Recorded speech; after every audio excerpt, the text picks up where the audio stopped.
number of years ago, my partner Chandler Van Voris and I started asking some questions, and one of them came out of the fact that we were very concerned as conservationists about neotropical birds, and we understood that most of our neotropics use our forests, and so out of that came, well, how do we get more forests? And how do we get a forest up fast enough so it'll actually have an impact on neotropics rather than waiting for a very long time? And so we started talking to the conservation community down here, guys who had actually been on the ground and done it. And we've come a long ways from taking a modified corn planter and dropping one acorn at a time. We've actually, large landscape restoration is, our protocol is a culmination of over 30 years of doing large landscape restoration in this country. And I'm not going to go about everything, but I will tell you a little bit about what Green Trees is. We're the largest afforestation, reforestation carbon program in the country. We don't do one-off projects. We have 200 landowners in our system. It's everything from 40 acres to 3,000 acres. So it's quite a diversity. We just finished 3 different verification closings this year, where we're now starting to enter into the program, not just our own protocol, which is a 302 protocol, but also landowners who have planted just hardwoods. And though it's a slower mechanism for accumulating carbon, soil carbon is happening, so there is a way for them to be able to receive some money while they're waiting for their trees to get up and actually raise more. One of the things I want to talk about is what we call a currency, and that's acre. An acre stands for advanced tree geometry, carbon, restored biodiversity, and ecosystem and water.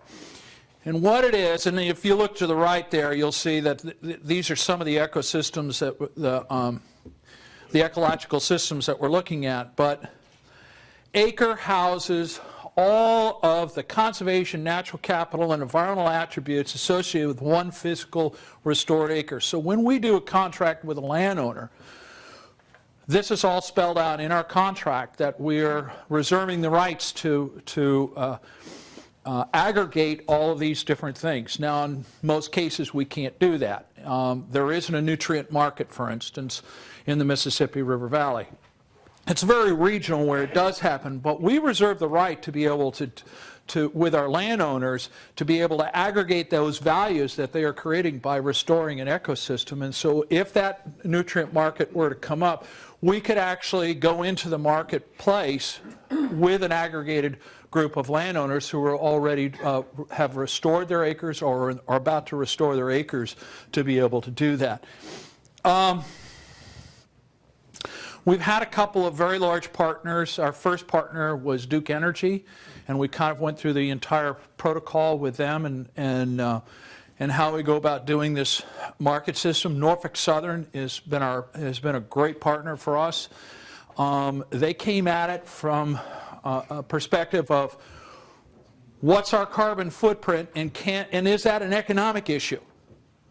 Not just a social responsible issue, but is that an economic issue for us as well? And it turned out it was. It turned out it does take 7 guys to change a light bulb. It takes 1 guy on the ladder, 2 guys holding the ladder, and a whole bunch of guys standing around with flashlights and things making sure you don't get run over by a 100-ton locomotive. So for Norfolk Southern, it was a safety issue. It did cost a lot of money. So they decided to go from incandescent bulbs and skip fluorescent, and they went completely LED throughout their system. It was 10% of their carbon footprint. Wow. Just in lighting.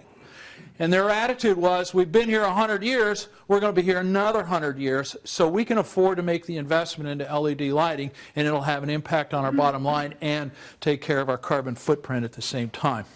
To purify this vital national corridor of commerce, soften the air and clean the sky, and above all, enshrine the future for the landowner. This is where the Green Tree story begins. Forests have played a major role in the birth and rebirth of the country. Green Trees relies on cottonwoods and hardwoods to grow a world-class forest in as little as 4 years. compressing time and space. They build the floor of a forest asset base. Forests are nature's cathedrals. They house all of nature's assets in one place. Starting with carbon, Green Trees calls this ACRE, Advanced Carbon Restored Ecosystem, a currency for landowners and investors who support nature's reserves to repair our earth. Conservation is a currency, more and more. Green Trees is like the landowners it partners with, growing with the land, yet grounded in tradition.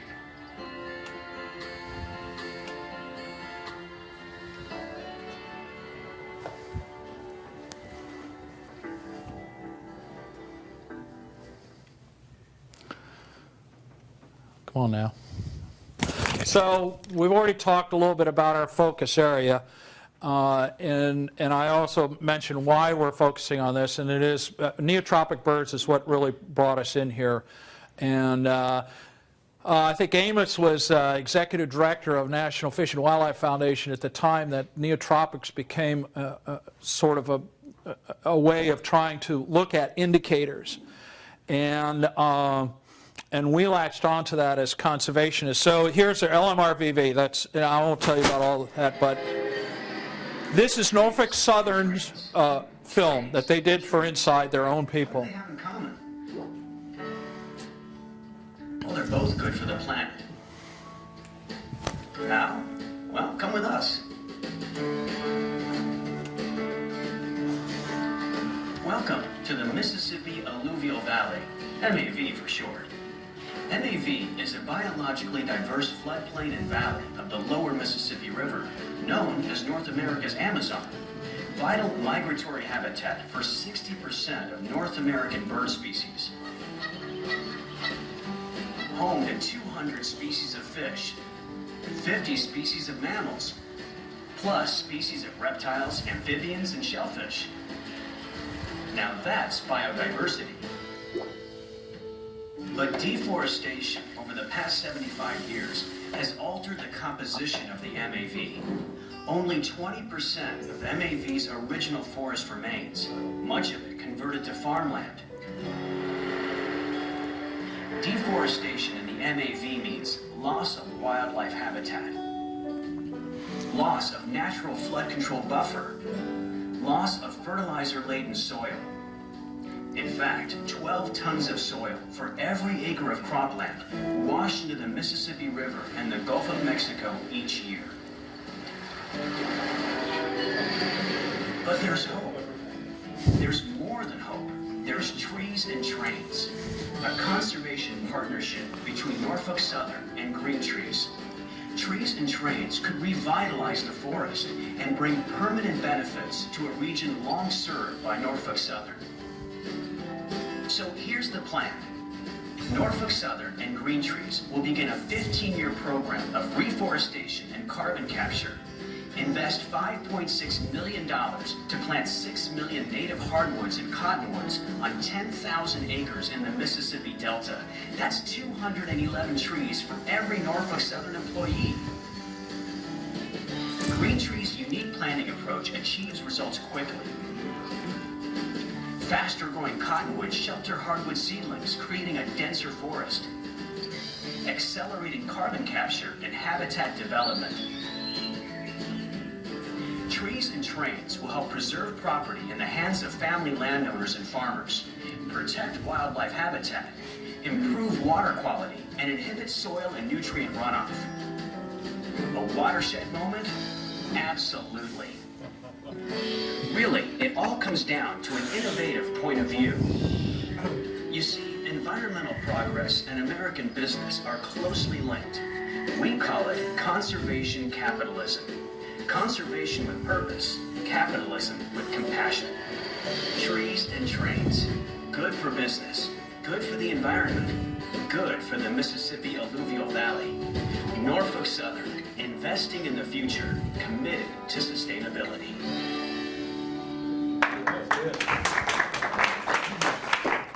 As you all know, these kind of programs cannot exist without the two bookends. One of the bookends is someone like Norfolk Southern, who has made a commitment internally as well as externally. That was for their internal audience. That was not for their stockholders. That was not for Wall Street. That was for their people. They have a very large system. They're throughout the entire South. And they produced 2 different films. I'll show you another one in a short while as well, that they produced just to talk to their internal audience, because they have this very strong team approach to how they do things throughout the entire system. The other bookend, of course, is the landowner. And the landowner is a critical component to this because, first of all, he has to want to do it. But the other reason is that we're also finding a way that we can find new money for him to encourage him to go ahead and make this decision to do this restoration.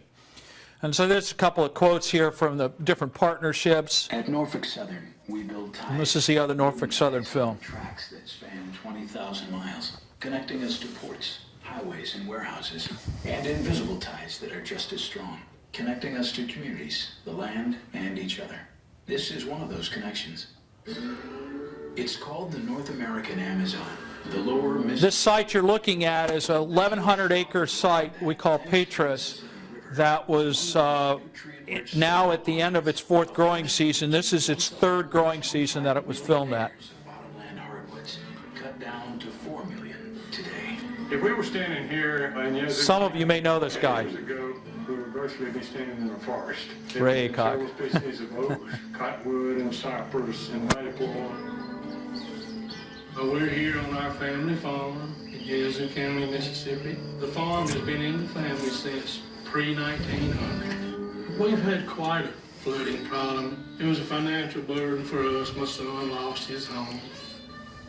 There are areas that should not have maybe ever been cleared up for farming because of poor drainage and lower ground. When we overcleared, we lost a lot of wildlife habitat. It really affected migration patterns for neotropical birds. It affected endangered species like the Louisiana black bear. It certainly affected water quality, so the need for reforestation is great. Norfolk Southern has a broad sustainability program, but it's tied to our principal vision that we need to minimize our impact on the environment while protecting our communities and shareholders. The size and scope of the project with Norfolk Southern is to plant 10,000 acres and plant 6 million trees. This 10,000 acres is the largest single effort of reforestation in the country. And Norfolk Southern, for its investment, will get carbon credits, about 1 million tons over a period of the years that the trees are growing. And so this represents about 20% of a year's carbon emissions. What we're trying to do is kind of mimic what happens naturally in a forest as they regenerate. So these cottonwood provide a shape very similar to what you see in nature that does provide ideal growth for the hardwoods. After approximately 20 years, there will be 2 thinnings of cottonwoods, roughly at year 10 and again at year 17. There'll be less cottonwoods per acre, which provides more room for increased growth, increased height for better quality trees. It's great for wildlife, it's great for water quality, it's great for carbon sequestration. It has tremendous benefits for any environmental factor you can come up with. And these trees were just planted 2.5 years ago. This is an instant forest. My granddad bought this farm like 60, 70 years ago. And my dad actually grew up hunting and fishing here as a little boy. We have planted a little over 1,100 acres in trees. The trees have provided us a more reliable source of income than the crops that we had planted in the past. Railroad's been a big part of the history around here, as has farming and timber industry. Both have been around forever, and the farmers need the railroads, and the railroads need the farmers. We're determined that future generations, our grandchildren's grandchildren, can look back and say Norfolk Southern did what it could to protect natural resources, including water and the air and the land. It makes me feel really good to know that I work for a company that truly cares about the environment. People who look back at us will say we were good stewards of what we had in front of us. Everything we do is connected. Let's all do our part to create a better world. and let the people in our lives know that Norfolk Southern is in it for the long haul. So this is just a quick look at our planting scheme, and I'd be happy to talk to anyone about the protocol that we've come up with. This is a protocol, and I will say it that this is what I talk about when I say that we're talking about 30 years of doing large landscape restoration. This protocol here is very close to what's being practiced all throughout. We have some modifications ourselves because we take care of our trees the first year. We put a lot of effort into that. That petrus site that you saw that filming on, this was 4 months after it was planted. 1 year later. What are you planting? Cottonwoods and hardwoods. No, I mean, are you not planting seedlings? 1 year old bare root stock and an 18-inch stick. Okay. Wow, that's amazing. 2 years, that's a water oak. 3 years later, stuff starts closing. No way. Well, yeah. Do it right. This is a picture of 2 sites planted within 3 weeks of each other. The field you see to the far right, not a single bit of green anywhere. It'll take a while for those trees will come out of the weeds, but it'll take them a while. In the other case that you're looking at, the cottonwoods have come up and they've started to shade the ground. They've started to fight with weed competition. And the oaks are starting to get more of a dappled shade, which they prefer as far as a growing medium.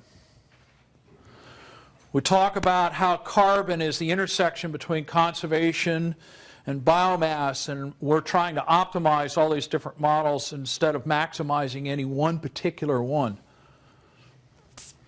This gives you kind of a visual representation of how the carbon is managed on the property.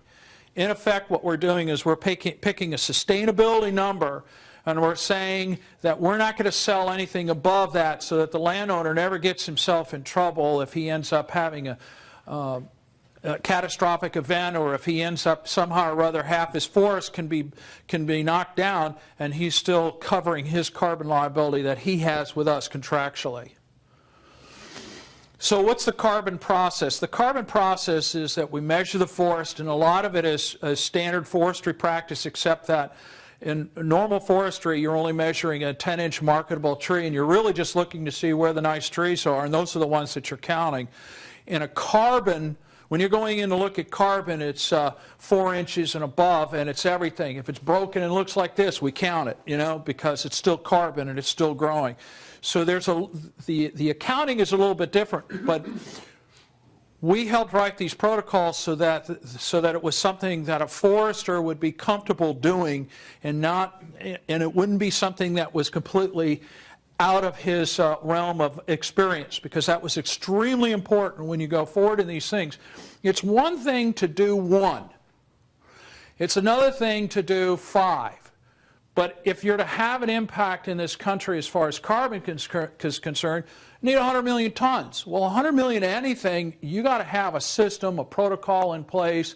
It's got to be tested. It's got to be something that you can do very easily, and you can incorporate people's experiences that have already existed out there in the marketplace.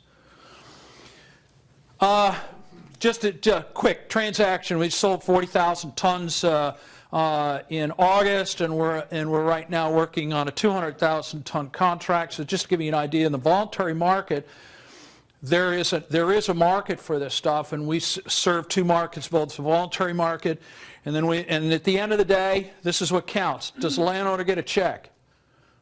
Because if he doesn't get a check, then he doesn't believe it exists. And for over a decade, there were people coming down here and saying, well, I'm going to sell your carbon for you, and they never got a check. We have over 200 landowners that have got checks. I'll just mention this, and we can talk to anyone who wants to talk to me about it. There is another market. It's called the California market. And in the California market, the 2 main ways that we are participating is through improved forest management and avoided conversion. And we work with James on some of those in the properties here in the lower Mississippi River. Hunt clubs are good conservation owners, and they're going to be the ones who probably participate this more than anything else. It's hard for an industrial forest owner to participate in these two programs because they generally keep their inventory at a lower level. But hunt clubs, on the other hand, are cutting because they're doing it for ecological, and they're doing it for hunting reasons, for habitat. So they have a different mindset about how they're managing their property. And Bill will tell you that most of the guys he's talking to, that's the reason they're coming in and doing a cut. And as Bill mentioned, the market has created an advantage for us to be able to come and actually have this carbon conversation with these landowners. Just a quick visual representation about mature stand, improved forest management, and how that works. There's an inventory system. Bill can tell you about it, and I'll be happy to tell you a little bit about it on the side. But it's managing a particular inventory down to a particular inventory, and then being able to sell that excess, that delta, into the market. And it's all done through contractual arrangements. It's a 99-year contractual arrangement through improved forest management that a landowner has to make, but he doesn't have to place it under conservation easement. He can do that, but it's not required for the California market. And we tell landowners, if you don't have it on yet, do it and then come back and put an easement on it to protect it, and that adds another layer of protection, and they get to work both sides of the balance sheet. And this is another visual representation of how that delta is created. Avoided conversion is if you have a particular land that is not subject to Swamp Buster or any of the other federal programs that would stop you from being able to clear those trees, you can take that carbon number and take it all the way down. That is, if you did take it all the way down, and you can sell that into the California market, and that would be over a 10-year period, but you do have to place it under conservation easement in order to participate in that program. Perpetual easement? Perpetual easement, yes. Can I still cut my timber? That's what every landowner asks us. Our carbon program, yes, you can, through green trees. We make sure that that's part of it. We don't make it a requirement, but we give you the option as a landowner to manage your land with a chainsaw if you choose to do that. You may choose to manage your land by letting God and woodpeckers decide when things are coming down and how it's going. That's your option. We want that to be on you. We don't want that to be on us. You need to find me, that's where you find me.